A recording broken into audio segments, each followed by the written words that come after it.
What is going on, everyone, and welcome back to the channel. Now, I hope you're all sitting down because today's first story comes from r/ProRevenge, but forget that, it's not important. The story itself is probably the most mental story I've ever read. If you were thinking about clicking off this episode, this is not the one to click off, yeah? That's yesterday's video or tomorrow's. This one, you stick around for because today's first story will shock you to your very core. Trust me. And I have just inadvertently mugged off my other videos, but who cares? This story is insane. Here we go.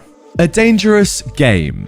This is my first post here. I decided that this may be another method of catharsis for me. I do have many stories peppered throughout my life that I want to share, but this was the first one that came to mind. This one has to do with my childhood and dealing with a psychotic and racist aunt and uncle. When I was a child, I was often assaulted and picked on for being a mixed blood kid, a mulatto, by both my own family and kids in school. There are many things that my aunt and uncle did to me and got away with, which I will share the highlights of later.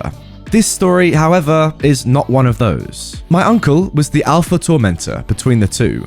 Both my aunt and uncle still live with my grandparents, so there was no way to avoid them because I had to go to my grandparents' house after school while my dad was still at work. My uncle liked to play games with me in order to turn me into a fearless pit dog, as he put it. When I asked him one day why he was tormenting me so much, that was his answer. When he said that, the fact he was being completely honest as well as smiling about it, I decided right then and there that this man was my enemy and I would have to deal with him accordingly. If he wanted a pit dog, he was going to get one. After overcoming my shock of his answer, I said, "F you, uncle, just F you." One of the games that he loved to play was chasing me down the road to my grandparents' house, which felt like an honest attempt to literally run me over. He'd always do this as I was walking home to my grandparents' house after school. Luckily, most times he ended up just chasing me off the road. The game started like this. He would stop his truck at the end of the road that my grandparents' place was on and rev the engine of his truck 3 times. That was the signal that the game was about to begin. After the 3rd rev, he would hit the gas and come screaming down the road towards me. I would have to leap off the road to avoid being ran over. After at least a couple of months of dealing with this, I'd had enough. I was tired of feeling afraid of walking down that street. I thought it over for a while before I decided I would get revenge. On the days when I wasn't being chased, I started to count how many steps it took to get to an old stump on the side of the road that was hidden by briars. I'd walk backwards just so I could eye the distance between the end of that road and the stump, so I'd know when to run. 17 steps. It would take 17 steps from the time he would start roaring down that road at me to get to that stump. The day finally came about a couple of weeks later. When I heard his truck, I wasn't afraid anymore. I was angry. As per normal, he revved his engine 3 times, then gunned it around the corner. I waited until he was close enough before I ran as fast as I could up the side of the road and behind the stump, throwing my backpack into a deer trail I could jump into in case my plan failed. Then I quickly turned towards the stump and the oncoming truck bearing down on me. As expected, he followed me up the side of the road, too fixed on me to pay attention to where he was going. The next few moments were beautiful. The briars parted like the Red Sea, and to my delight, I saw his eyes go wide as he realized what he was about to smash into. He yanked the steering wheel to the left, his front right tire going over the stump, which launched him into the air. As he flew past me, I could see the look of terror on his face. And grinning madly, I began to shout insults at him as his truck nearly flipped in mid-air. Instead of flipping though, the truck roughly came back down on 4 wheels, and he continued down the road to my grandparents' house and parked in the gravel driveway. I grabbed my backpack, ran up the trail and hid. I didn't come out until after dark when my dad came to get me. I knew the sound of my dad's car, a Datsun B210. So when I heard him coming up the road, I immediately came out, waved him down, and quickly jumped into the passenger seats. My dad asked me, concerned as to why I was out there.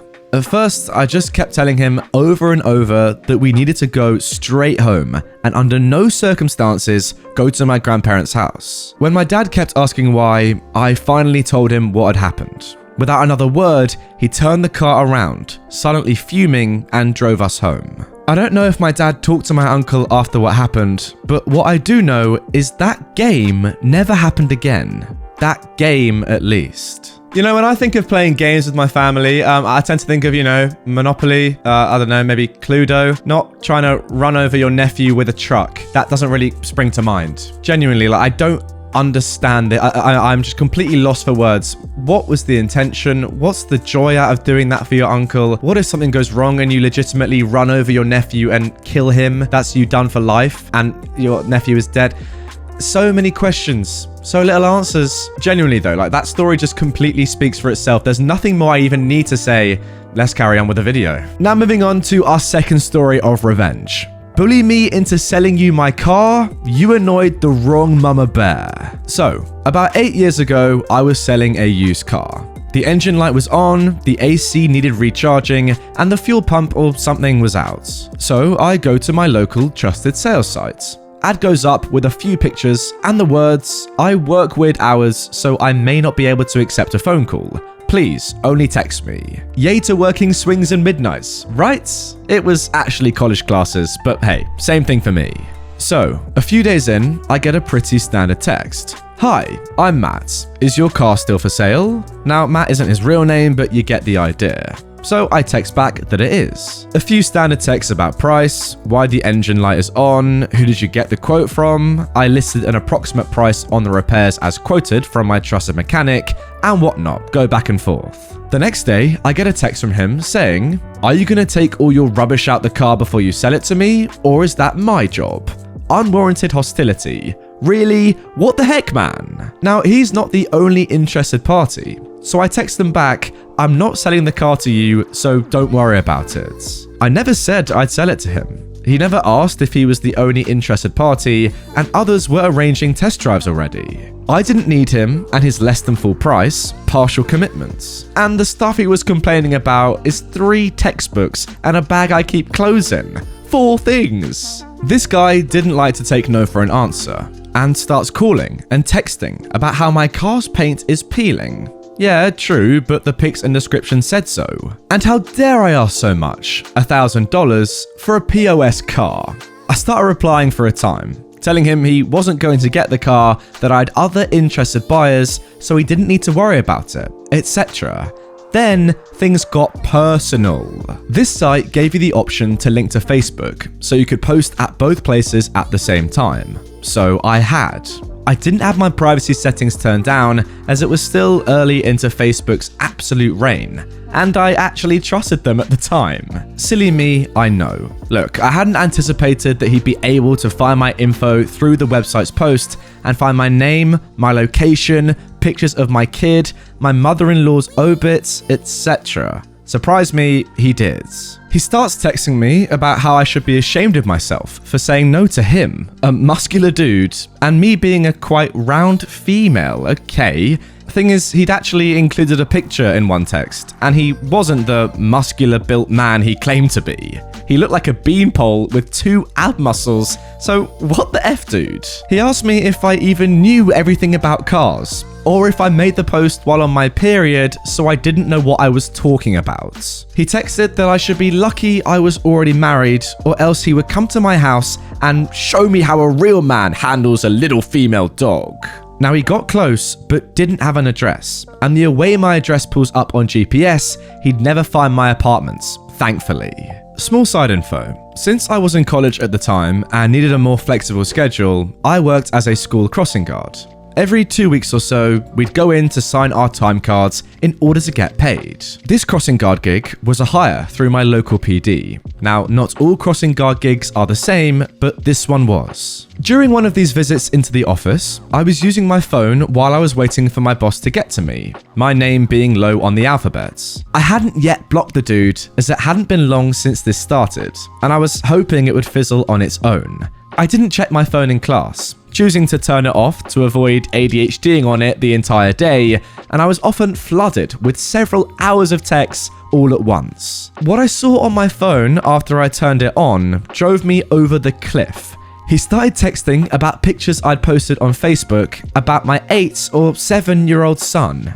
He'd just majorly crossed the line. The cleanest version of his texts included things like, "Your kid is just as ugly as you are. I hope you don't plan on him leaving home to get a wife anytime soon. And how a smudge of dirt on his face from a day at the zoo looked like I'd beat him. I didn't sell you a car, and you're taking out your rage by threatening to R-word me and accusing me of beating my kid? Oh, hell no. Apparently, I was loud when I said what I did, because my boss stepped right over to me next and asked what was wrong. Great person, 10 out of 10, would boss again. I told her that I was getting these abusive texts from a rando that tried to buy my car. I told her I was about to erase the text and block him, but she's like, no, wait, don't do that. Let me see your phone. I'm so happy I didn't end up deleting them because this next part still makes my heart sore. I offer and she takes my phone, reading all the sick and vile things he texted me. She tells me to wait until she's cleared the lobby of the other crossing guards, so I do. She then tells me to follow her behind the security doors at the PD station, still having my phone. Now, I don't know what's happening, but I liked and trusted her, so I do. I follow her back to her office, where she works on her computer, referring my phone on occasion. She asks if all I have is the phone number, or if I got his name too. I tell her I only got a first name, and scroll to the text where he introduced himself. A semi-uncomfortable amount of time later, she hands back my phone. Something to mention, my boss isn't just administrative. I didn't know it at the time, but she's actually a full-on lieutenant in the local PD. She came up the ranks from patrol, moving to a position where she exclusively investigated child, elder, or disabled abuse complaints before moving into her current desk position. Needless to say, she didn't take people threatening harm to kids lightly. Now, because I hadn't blocked the number, I still had the text messages with the dude's name, and she'd used it to cross-search him and the phone number. Long story short, she knew exactly who he was. She says not to worry, but don't delete or respond to his texts anymore. She had it. If it got worse, I should call her or 911 as appropriate right away. Unconcerned and happy she had the situation in hand, I leave and go to class. When I'm back to the office to sign my next time card 2 weeks later, I had several unread texts from the guy. I'd filtered them so I didn't see them pop up and I hadn't read them. I had sold the car for full asking price and all but forgotten the entire situation. My boss tells me to wait for her again, as she had something else for me to sign, and I again return to her office. She briefly explains that what she had for me was an actionable complaint that she needed me to sign from my issue 2 weeks ago. I remember everything all over again. She must see my face, because she tells me not to worry and that she can tell me what's going on more after I actually sign the form. So I do. Now guys, this is the best situation anyone could have asked for. The phone number tied to many people, as the provider was known for cheap self-service for those that were desperate for a way to contact people, services, or employment. But with the name Matt, again a fake name guys, she was able to find out who was messing with me. She then got a driver's license, which led to an address, which led to a police report for possible domestic violence. Fall down the rabbit hole some more, and you find out that this dude had 5 kids by 4 women, and he was in arrears on his child support to them all. He hadn't been paying for over 10 years, and it was in the neighborhood of 30 to 50k, if memory serves. But he somehow, just 2 weeks ago, requested a title transfer for a new to him, quite fancy old car. I don't remember the kind, but think high-end car show and massive insurance premiums. Being so far in arrears meant that my boss was able to place a seizure order on the car so it could be sold to pay back the child support. Brilliant. One of the baby mamas lives in a state where fleeing child support meant you could have a warrant issued for your arrest. When my boss called the interested parties in that state to see if they wanted her to execute the arrest warrants, they said yes, with much haste. That was a funny turn of phrase, so I always remember it. One conversation later, and my boss was able to determine that he was using the brother's social security number on his employment forms to avoid child support garnishments. This is all sorts of illegal, so she notified the guy's HR department so it could be corrected. They informed her he would be fired for fraudulently submitting false documents. She then told me that about 4 days ago, she had executed the warrant on the dude for felony child abandonment, and that the state he was to be held for was already en route to pick him up. It carried an 8 to 12 year sentence, and he still had to pay back his child support. I could have dealt with the comments. I could have dealt with the not taking no for an answer. Even dealt with the cyberstalking. A little. But when your twisted mind okays you to bring my kid into the picture, you've crossed the line. If you would have stopped at no, you wouldn't be in jail right now. And there we go, another great story to round off today's episode. Guys, before you go, comment down below, where would you have drawn the line on this creepy person? For me, honestly, earlier in the story, I was thinking to myself, I didn't say it, but I was just thinking, just block him, move on with your life. But ultimately, as you can see, it's led to a really positive outcome. And if OP had blocked him and forgotten all about it, him being in jail would never have happened, and he would never have seen the repercussions for his horrible actions. So honestly, well done for not blocking him. But you get what I'm saying though, because for me personally, I would have been like, I don't want to deal with this bloke, just block him and move on. But by not doing that, he's now in jail for 8 to 12 years. Would you have stuck it out or would you have blocked him? Let me know down below. OP, well done for not doing it. Amazing, amazing stuff. Anyway, guys, that is going to do it for this one. I really hope you have enjoyed it. In this video, I hope you can see that I've tried to pick 2 of the best revenge stories that I could have found from the past month or so. I hope you'll agree that they are both top quality. If you want more amazingly high quality revenge stories right away, check out this video on screen. Those stories in there are honestly the best that I could pick. So watch that if you want more like this. If you are new to my channel and you haven't yet subscribed, drop a like on the video, hit this button, turn notifications on, and I'll see you all tomorrow for a brand new video, same time, same place.